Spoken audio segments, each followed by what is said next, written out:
Tom Aspinall versus Ciryl Gane. Guys, it's going down Saturday. I got to tell you, I feel like this fight has been looming for the longest period of time.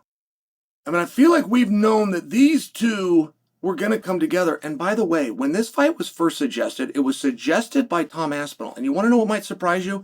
And I can almost guarantee that your mind has played tricks on you and you don't remember it this way. When this fight was suggested, it was suggested by Tom Aspinall, who was behind Ciryl. Ciryl had been interim champion. Ciryl had been in world title fights. Ciryl was a main eventer. And Tom suggests a round robin. He suggests me versus the winner of Ciryl in his next fight. The winner of that then becomes the number one contender and goes on and fights for the belt. Now, at the time that Tom said this, he was under Ciryl. Ciryl was the bigger star and the higher ranked of these two. It's very relevant because that switched fast. Tom's given an opportunity. Opposite Sergey Pavlich, Tom becomes interim champion. Instantly, Ciryl starts calling out Tom.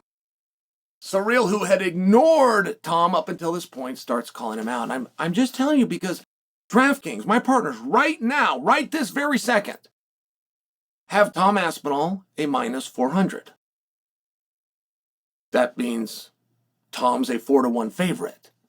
That's huge. And that's not the way it would have been the day this fight was very first suggested. Tom was in England. He was a main event. Paddy the Baddy was on the card, and Paddy was 2 fights earlier than him. Tom gets a win, and he leaves us before we fade to black and roll the credits. He tells the studio audience and the millions watching around the world his plan for the round robin to fly out to France, to sit in the front row, to watch, and if Ciryl wins, do a piece of theater and business with Ciryl. Tom did all of those things. He got on the plane. He flew out there. He sat in the front row. Ciryl won. Ciryl got the microphone. Ciryl looked at him and didn't call for him. And it really upset Tom, but I'm sharing with you, if the fight was to go down at that time, the way the rankings were and the way perception was, Ciryl Gane would have been a favorite. And nothing has changed between these two. We as an audience don't know what we know until we know it. We as an audience sometimes have to see something, be able to observe. But nothing has changed between those two. Those are still the two same athletes. So Tom goes out. Tom becomes interim champion. Ciryl starts calling for him. Ciryl gets a piece of business, end up being booked with Volkov. Ciryl loses the fight but wins the decision. That was my impression of watching that fight. But my impression is the popular opinion. Most people that watched that fight did believe Volkov won. But Ciryl got his hand raised. All right. Goes that way sometimes. What are you going to do? Well, in between, Jon Jones retires and then comes back in the pool, but we're not supposed to consider he came back in the sport, at least I guess, because he's not recognized by the rankings anywhere in the top 15. So the whole thing gets a little bit murky, and now you've got Ciryl versus Tom. You've got Tom as a 4-1 favorite according to DraftKings, and I just want to know if you agree with that, and if so, how did you get there? And if so, why did you not have that opinion when this was first suggested? Like, in your mind, did Tom get better? In the last 2.5 years, do you really believe that? Do you believe that Tom is doing something different now? And if so, how? He doesn't have different trainers. He's not at a different gym. He doesn't have a whole wealth of experience. What is it that he got better at, and why do you have that opinion? Or does size matter? Tom's the bigger animal. Tom can do more things. I hear that one a lot. Tom is the more diverse fighter. I hear that a lot. I would be very curious with what piece of evidence or data you make that statement with. Is Tom good enough he can go out and take Ciryl down and keep him there? Francis had that plan. Francis couldn't do it, at least not all night. Jon Jones had that plan. Jon was able to do it pretty quickly. But is that the big idea? Is the big idea that Tom goes out there and he out-wrestles Ciryl? Or do you think Tom can beat him on the feet?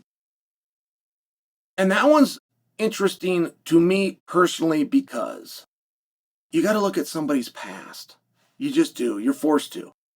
Whether that works in your favor or not as a handicapper, you're forced to look at it. And the past, the resumes say in the stand-up department with the punches and the kicking, Ciryl. Ciryl was 29-2 in kickboxing, or he was 27-3. I get Ciryl and Israel Adesanya's in my mind. I confuse their professional kickboxing records at times, but Ciryl was extremely successful. And that has been tested in the world of MMA. If you look at what he did, for example, to Tai Tuivasa, if you were to look at what he did, for example, to Derek Lewis, if you were to look at example, even in defeat, how well Ciryl did with Francis Ngannou. If you want to really see Ciryl on display, you want to go back and watch a fight and refresh your memory, go watch Ciryl versus Junior Dos Santos. And the ending to that was a little bit in a weird way where Dos Santos thought that he was punched in the back of the head, but I'm just saying, take that, just go look at the stand-up abilities. Go look at the punches and kicks. I mean, there's few people in the heavyweight division that are more frightening to be stuck on your feet with than Junior Dos Santos, but Ciryl wasn't scared at all. And Tom's got the power. I don't question that. I don't know if he's got more power than Francis, and I really wouldn't have to know. Like this whole idea about power, it's a little bit of a weird thing to say, right? There's X amount of power needed to knock a guy out. There's X amount, whatever that is, but whatever that opponent's turnoff switch is, there's that much power. So if you've got immensely more, it doesn't make a bit of difference. People ask me that all the time. Well, how powerful are you? I'm powerful enough. Guys like to ask each other, what do you lift? Hey, Chael, hey, what are you benching? What do I bench? I bench enough. That's what I bench. Why? What's going on in your little mind that I might need to straighten out? So they talk about, is Tom powerful? Yeah, he's powerful enough. And then there's a debate that Tom is more powerful than Ciryl. But again, what's your relevance? What relevance does it make? That has always been a misconception about who's stronger. It doesn't matter who's stronger. There's a certain amount of strength that's needed. Do you have that strength? There's always a debate about who's more powerful. I say, hey, listen, guys, I got a concern. If Ciryl hits Tom on the chin, he's going to knock him out. Oh, Tom's much more powerful than Ciryl. Yeah, what does more have to do with it? What's that got to do with it? Does he have power? Yeah, how much power does he have? He has enough.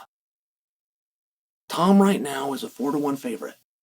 I don't dispute that. I'm not ready to pick my fight. There's actually things about this matchup that I really don't like for Tom.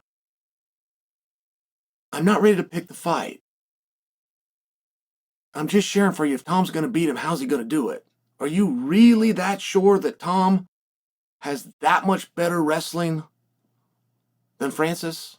Are you really sure that he sits somewhere on that scale between Francis and John? And when it comes down to power and you talk about who's more powerful, what difference does it make? You want to know how much power Tom has? You want to know how much power Ciryl has? It's the same answer for both of them.